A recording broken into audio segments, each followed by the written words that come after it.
"You were supposed to take the charge and keep your father out of jail," my mother said. Within 11 days, the payroll job I had just accepted at Riverbend Medical Group was gone. My name was tied to $38,420 in missing employee withholdings at my parents' company, and a Knox County Sheriff's investigator had left 2 voicemails asking when I could come in. The money was real, the signatures were forged, and by then, half our church believed I had stolen from the same family that taught me how to hold a spoon.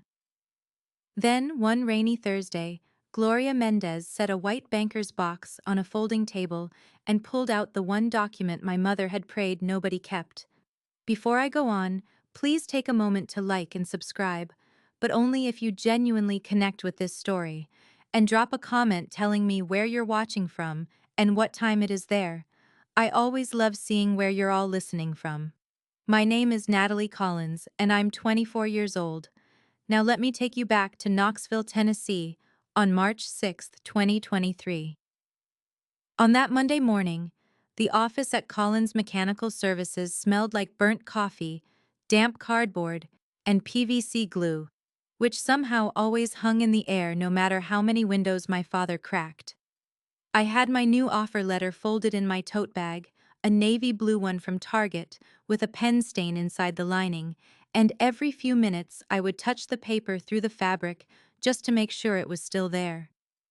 Riverbend Medical Group had offered me a payroll coordinator job at $24.50 an hour, full benefits after 60 days, and a desk that did not sit 10 feet from my mother's perfume and my father's temper. When I told them at breakfast, my father, Mark Collins, cut his sausage with the side of his fork and said, "Good. Means you finally stopped treating this place like a landing pad." My mother, Denise Collins, smiled too quickly and said, "You can still help us through quarter end, right, baby?" I said, "I can give you 2 weeks." And my brother Eric, who did dispatch and liked to act like he owned the building, laughed into his orange juice and said, "2 weeks turns into 2 months around here." That night, Faith Harbor Church had its annual fish fry in the fellowship hall, and the whole room smelled like fryer oil, lemon cleaner, and sweet tea sweating through styrofoam cups. Gloria Mendez was there behind the dessert table in a lavender cardigan, clipping raffle tickets with silver sewing scissors she kept on a ribbon around her neck, and she looked at people the way some women look at weather, calm, but never fooled. She was 68, had spent 32 years doing payroll for a furniture distributor off Middlebrook Pike, and had a voice that could make a room lower itself without raising volume. My mother walked up to me near the metal coffee urn and said, "Bring your laptop tomorrow. I need you to sign off on a few payroll batches before lunch." And Gloria's eyes moved from my mother's face to my hands and back again. I said, "Why would I sign off on batches if I'm leaving?" And my mother took a sip of coffee and said, "Because family finishes what family starts." Gloria slid a slice of chess pie onto my plate, touched my wrist once, and said, "Honey, never sign anything you did not build from the bottom row up." The next morning, Denise had 3 blue folders stacked beside my keyboard, each one clipped shut with gold binder clips, and she tapped the top file with a red acrylic nail while the copier whined behind us. "Just initial the summaries," she said. "I already checked the numbers." I flipped the first packet and found blank approval lines under pages I had not prepared, pages dated 3 days before I had even touched that payroll cycle, and I set the folder back down. "No," I said. "If it's yours, you sign it." My father looked up from his office doorway and said, "Do not start your Independence Act in my building." And something in the room went still enough that I could hear the soda machine hum in the break area. That was the first morning I understood paperwork can be used like a blade, and it usually cuts deepest when the hand holding it has fed you before. On April 17th, at 8:12 in the morning, Luis Ortega called from Job Site 3, asking why the child support deduction on his check had not hit the state portal for the second month in a row, and before I could answer, another employee named Janine Fuller stepped into the office holding her pay stub and said her retirement contributions still had not shown up in her account. My mother kept typing while I spoke to both of them, then said, Tell them the processor is lagging, without even looking at me. After lunch, I went to the supply cabinet for window envelopes, and the scanner lid was up with a single page still on the glass. A payroll adjustment form, with my initials stamped in the lower corner, a date from a Sunday I had spent at my cousin's baby shower, and a transfer line routing $7,800 into an account named East Ridge Holdings, LLC. I stood there with the envelope box pressed against my ribs and listened to the fluorescent lights buzz over my head. When Eric came in for printer paper, I held the page up and said, "What is this?" And he stopped so hard his keys slapped his thigh and said, "Mom said stop poking around in admin stuff." That evening I drove to my apartment on Sutherland Avenue with both hands locked around the steering wheel at 10 and 2, not because I was calm, but because if I let go even once, my fingers started shaking. At 7:43 p.m., Denise called and said, "Come back, we need to clear this up as a family." And I said, "Send me the audit log first." She went quiet for one breath and then said, "Do not use office words with me." I did not go back that night, but Gloria called at 8:26, her number showing up with no photo because she still used a flip phone, and said, "I need you to listen carefully. 3 months ago, your mother asked me to notarize meeting minutes naming you acting controller. The pages were backdated. I refused, and I made a copy before she took them home. I sat on my kitchen floor for 11 minutes with the microwave clock changing from 8:27 to 8:38, a bag of thawing chicken leaking onto the counter, and that is how fast a lie starts dressing itself like a record. When I finally stood up, I put the scanner page, my offer letter, and Gloria's phone number into a yellow folder from Walmart and wrote one word on the tab with a black Sharpie: start. By Friday, the lie had learned how to travel. My father told 2 field supervisors I had messed with payroll. My mother sent me a 3-paragraph text saying I was confused, exhausted, and making the family vulnerable. And Eric emailed the whole office that system access would be restricted due to internal discrepancies. At 2:14 that afternoon, Riverbend Medical Group called from a number I already knew by heart, and Monica Hensley from HR said, "Natalie, we received concerning information during final references. We are rescinding the offer pending clarification." I said, "From who?" And she said very softly, "A family business contact." I thanked her anyway, because sometimes your body does polite things while your mind is still catching up. And then I set my phone face down on the counter and watched a bead of dishwater slide from the faucet to the sink for what felt like a full season. That is how long it took them to reach from one building into the next and pull a chair out from under me. I stopped arguing after that. I did not defend myself in the family group chat. I did not answer my aunt's message asking, "What really happened, sweetheart?" And I did not return the call from Pastor Steve Holcomb, who said there might be a path toward reconciliation if I came in with a humble posture. Daniel Price came over that Saturday with a roll of white labels, a pack of manila folders, and a rotisserie chicken from Food City, and he never once asked me whether I was okay because he could see my jaw working while I stood at the counter sorting paper. He just set the folders down and said, "Dates first. Feelings later. Paper doesn't get tired." So I opened a new email account, forwarded every payroll file I had lawfully created, exported the software audit trail that showed midnight approvals from my username, while I had been clocked in serving mozzarella sticks at Smoky Ridge Bar and Grill on 2 of those nights, and printed my timesheets from the restaurant. On Monday morning, I filed a police report, placed a request for my personnel records, and sat in attorney Rachel Klein's office while her peppermint tea went cold and she said, "Do not call them, do not threaten them, build the wall one brick at a time." For the next 3 weeks, silence became a job.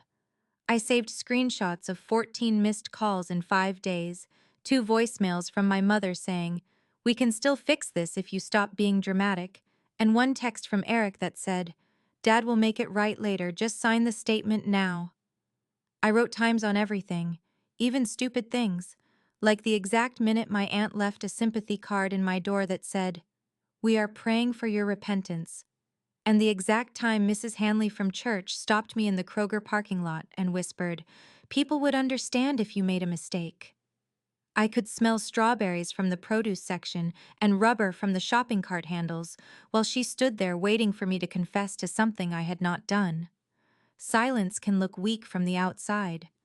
From the inside, it sounds like a file cabinet closing. The community closed in the way communities do when they think they are helping.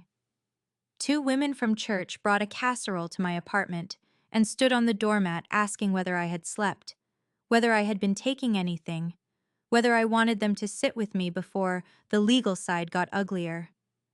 My cousin Rebecca posted a quote about betrayal and blood on Facebook without tagging anyone, and by evening 4 people had texted me, "Is this about you?" Pastor Steve left another voicemail saying, "Your parents are hurt too," as if pain were a pie and everyone needed a slice to be fair. I did not answer any of them.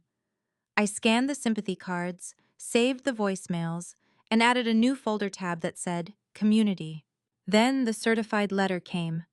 Denise and Mark, through a lawyer whose last name was printed so lightly it looked embarrassed, accused me of unauthorized payroll alterations and demanded $18,600 in restitution for reputational and operational losses, unless I agreed to private mediation. Rachel read the letter once, smiled without humor, and said, "They just made 3 mistakes in one envelope." She sent back a preservation demand, requested the full payroll ledger, and had me sign releases so she could pull the bank deposit records and platform access logs from the software vendor. That same afternoon, Gloria asked me to meet her at Litton's Market on Broadway, and she slid into the booth carrying a white banker's box with 12 tabbed sections, each labeled in blue ink: notary, voicemails, minutes, checks, church. She looked at me over a bowl of vegetable soup and said, "I started this in January because your mother asked me to witness things that had no business being witnessed. I did not know how bad it would get. I knew it would get worse." A week later, Eric escalated it again. He sent Rachel a sworn statement saying I had exclusive day-to-day custody of payroll functions, which was ridiculous because he had personally reset my password twice, and my mother kept the company token in her purse, next to loose peppermints and gas receipts. Rachel circled 6 lies in red, then asked me if I wanted to seek a closed settlement. I remember the leather chair creaking when I leaned back and the window at her office flashing white from afternoon rain, and I remember saying, "I'm not trying to hurt them. I want the record fixed." That was the first time I said it out loud without my throat closing around the words. "I want to ask you something. If your own mother told half your church you stole from her, then asked you to come back alone and sign a lie to make it go away, would you walk into that room? Or would you make her say everything in front of witnesses? Put that in the comments, because that decision split my life clean down the middle." The mediation happened on Thursday, May 30th, at 6:00 p.m., in the Fellowship Hall at Faith Harbor, because my parents trusted church walls more than courthouse walls and thought the room would tilt toward them. The place smelled like burnt coffee, lemon polish, and old hymnals, and the folding chairs made that hollow metal scrape every time someone shifted their weight. My parents sat on one side of the table with their lawyer, Eric, beside them in a navy polo, jaw clenched so hard a muscle twitched near his ear. On our side sat Rachel, Gloria, and me, with Pastor Steve there as a witness, and 2 former employees, Luis Ortega and Janine Fuller, invited because their missing deductions were part of the paper trail. Before anyone opened a folder, Rachel leaned toward me and said, "Do you want to speak first?" And I said, "No, I'm not here for revenge. I'm here for the truth, for the record, and for my name." Gloria patted the lid of the banker's box once and said, "Then let the paper talk." She opened it like a woman setting out silverware for supper, calm, precise, no show at all. First came the unsigned January meeting minutes Denise had tried to have notarized, naming me acting controller 6 weeks before I had even been told that title existed. Then came Gloria's own notary log, which showed she had refused the document on January 12th at 3:18 p.m., followed by a voicemail from Denise asking, "Can we just leave the date as is and keep this between us?" Rachel played the recording through a small black speaker, and even the air conditioner seemed to step back.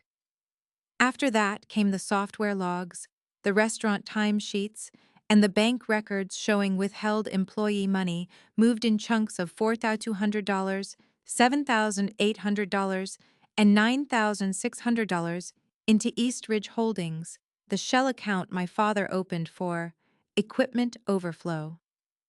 Janine stared at the copies in front of her and said, "You took it out of our checks." And Louise said, very quietly, "My son lost 2 weeks on his support because of this." The truth did not arrive loudly. It arrived tabbed, dated, and copied in triplicate. My father stood first.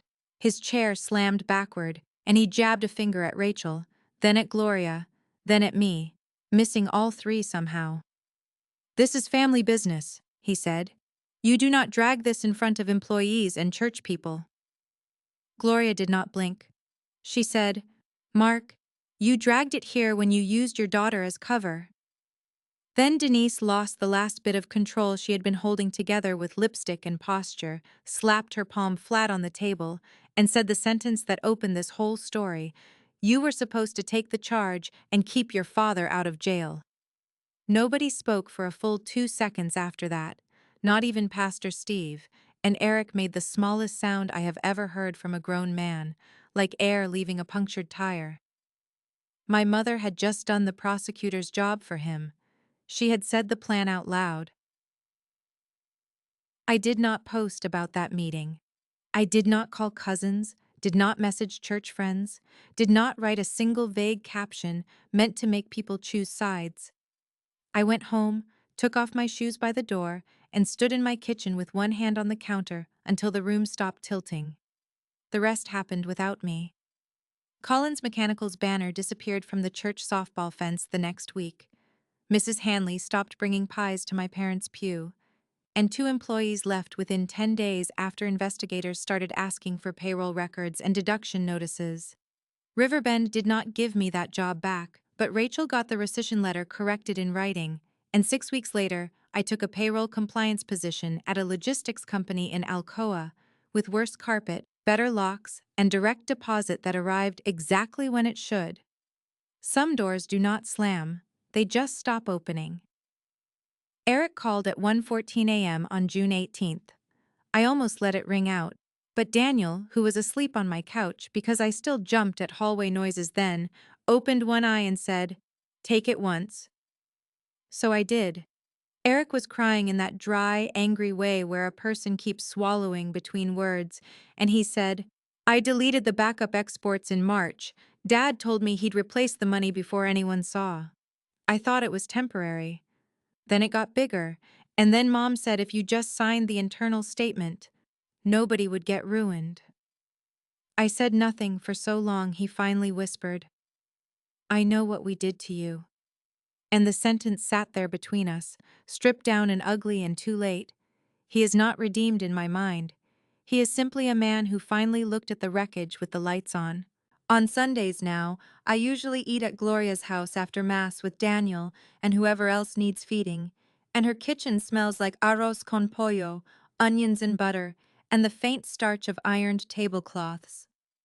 Daniel always tightens something before dinner: a loose cabinet pull, a crooked chair leg, a porch screw, and Gloria pretends not to notice until dessert, when she says, "Interesting how my house behaves better when that young man visits."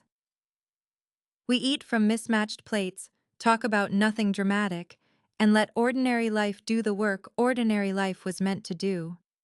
Full forgiveness has not arrived yet, and I do not force counterfeit things anymore.